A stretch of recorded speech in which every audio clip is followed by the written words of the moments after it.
And here we are for part 2 of Are We in a Spiritual War? And last time we took this perspective of way out, zooming way out and looking down on what's happening from a very lofty position, I would say. And now we want to move in to an earthly perspective and look at this spiritual war and what's going on. So when I turn everything off in my life and I don't look at any social media, nothing, I don't even know if I don't leave my house that there's something going on with my 5 senses. But as soon as I leave my house and go out to the store, everybody's masked up, and obviously people are in a state of at least mild to severe apprehension. So you know something's going on. We can feel something is amiss. Something is different now than it was 6 months ago.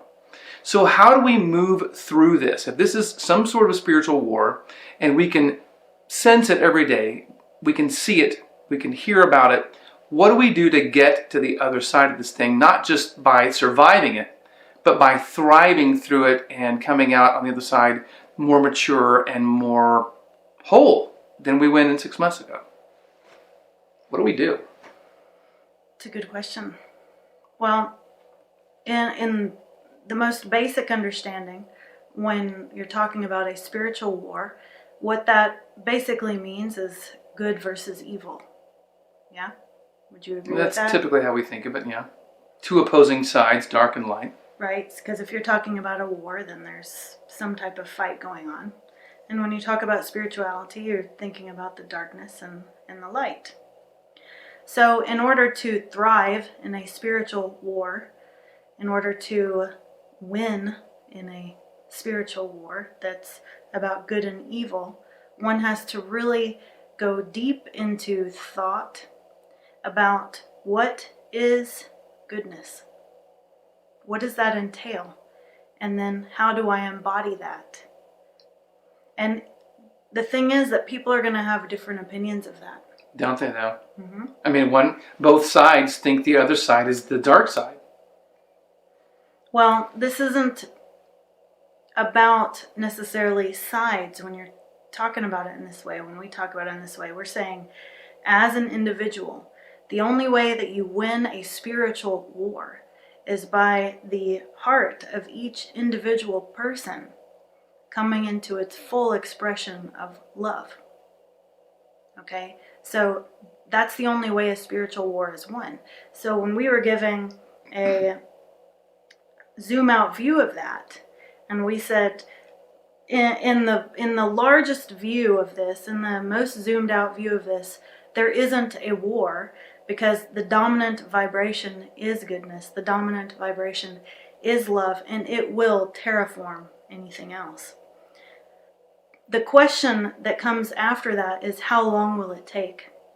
Because when you're in this earth reality, in the middle of time, that's the question, isn't it? Yeah, how much pain and suffering we have to go through to get there. Right, so eventually, yes, goodness will terraform the darkness, but will I be alive to see it? Right. And that's probably the main question going on. And the answer is that yes, you'll be alive to see it if everyone embodies goodness. If everyone continues to cultivate the love within themselves in every single issue possible, so that they are embodying an uprightness. So let's talk about goodness for a second. In the most basic understanding of goodness, in the most simple understanding of goodness, it is to bring love, bring care, bring compassion, bring acceptance to others in the most basic way. It is to allow others their life experience and allow yourself your life experience while not bringing harm to anyone else. Okay, so that's where it gets tricky, isn't it? Because when you start talking about bringing harm to someone else, you've now stepped into evil. But bringing harm to someone else, that's also an area where there's a lot of different perspectives, isn't there? Very much so. That was my next question. How do we define what harm is? Well, and that's where it gets tricky, because when that's such a perspective issue. Like, you've brought harm to me. You hurt my feelings. You triggered me. Right? That kind of thing. And ultimately, when we say don't bring harm to someone else, what we're saying is do not infringe upon someone else's will. Okay?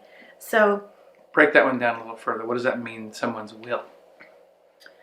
it means exactly what we're saying. Do not infringe upon someone else's will. Each person has their sovereign life experience, able to make choices for themselves. When you invade someone's choice or space or whatever you want to call that, and take your will and enforce it upon them, you're infringing. That's still a tricky subject, because let's say that you believe right now that it's totally necessary to protect everyone from the virus that's going around. And the only way to do that right now, before we have a vaccine, is to have a mask on.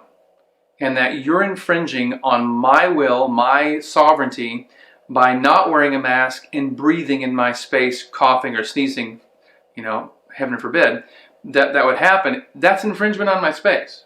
Now, the other side of that discussion says, no, you're infringing on my space and my will by forcing me to wear a mask because it's not proven to do anything, and you're just muzzling me.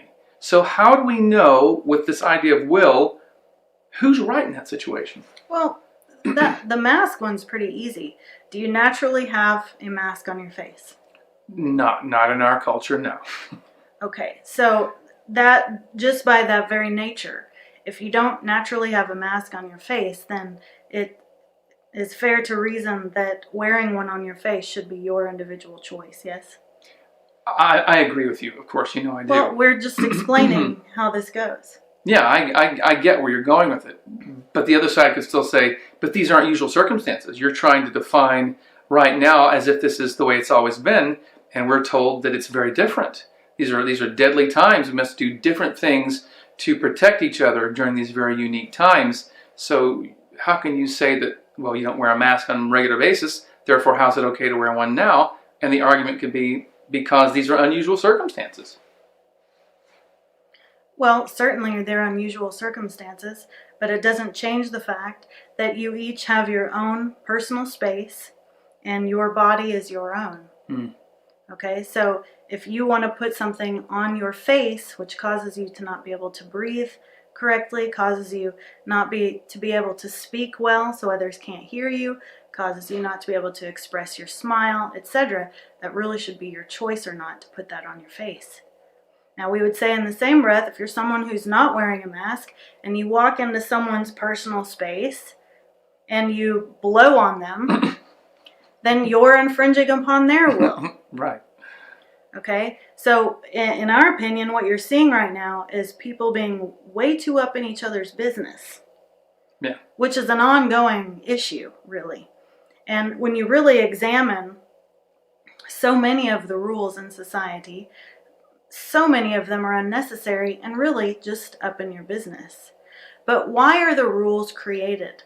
Often, not always, but often the rules are created in order to keep a sense of goodness among the people. Because not everyone is going to agree on what goodness is. So you come to group agreements, basically, on what goodness is.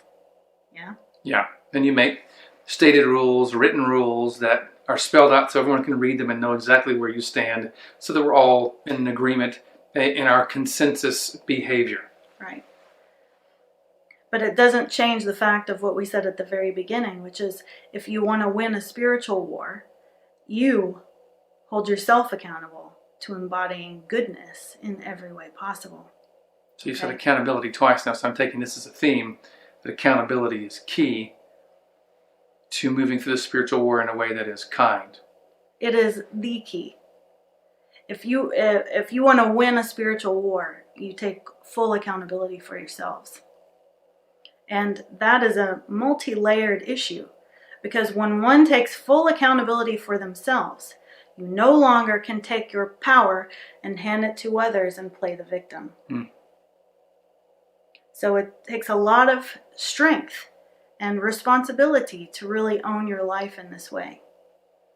Yeah, you see a lot of wanting to shirk responsibility and accountability for oneself in our culture. In fact, much more now than I remember any other time in my lifetime, where people are just wanting to pass it off and pass it off and pass it off. Which you could say, this is what we're getting as a reflection of that shirking of that accountability. This is the example. This is the product, the birthing of what we've been gestating with our lack of willingness to have accountability. Mm-hmm. Absolutely. Well, perfect. I think that's pretty good analysis of how we can move through this in a very simple and basic concept, which is accountability. I think it's a major piece of the puzzle, again, that's been forgotten. So, it's interesting because if you really look at the interactions between everyone during this war, what's happening a lot? Blame, blame, blame, blame, blame. And is there certain people to blame for certain things? Of course. And is there things to blame on the totality? Of course. No one would be in this situation if you had all already been accountable for yourselves and held your own in regard to your true sovereignty. None of this would be occurring. It's only occurring because you guys haven't respected your own boundaries or other people's boundaries, and now you don't know what they are. Well, we don't know what they are. In fact, we're now blaming our own lack of accountability for our health on other people. Exactly. When you have 60% of the population of the United States of America that has at least one comorbidity, one chronic illness, that is a lot of lack of accountability because it puts the majority of the country in a susceptible state to the next thing that comes along. And so if we had accountability and just monitored what we put in our mouths, we would reduce that 60% to a much lower percentage, I'm sure. But that is a total lack of accountability. And so we go, well, it's not my fault that I'm ill and susceptible to other illnesses. It's your fault. You didn't do enough for me. You didn't protect me enough. And so it's not my issue.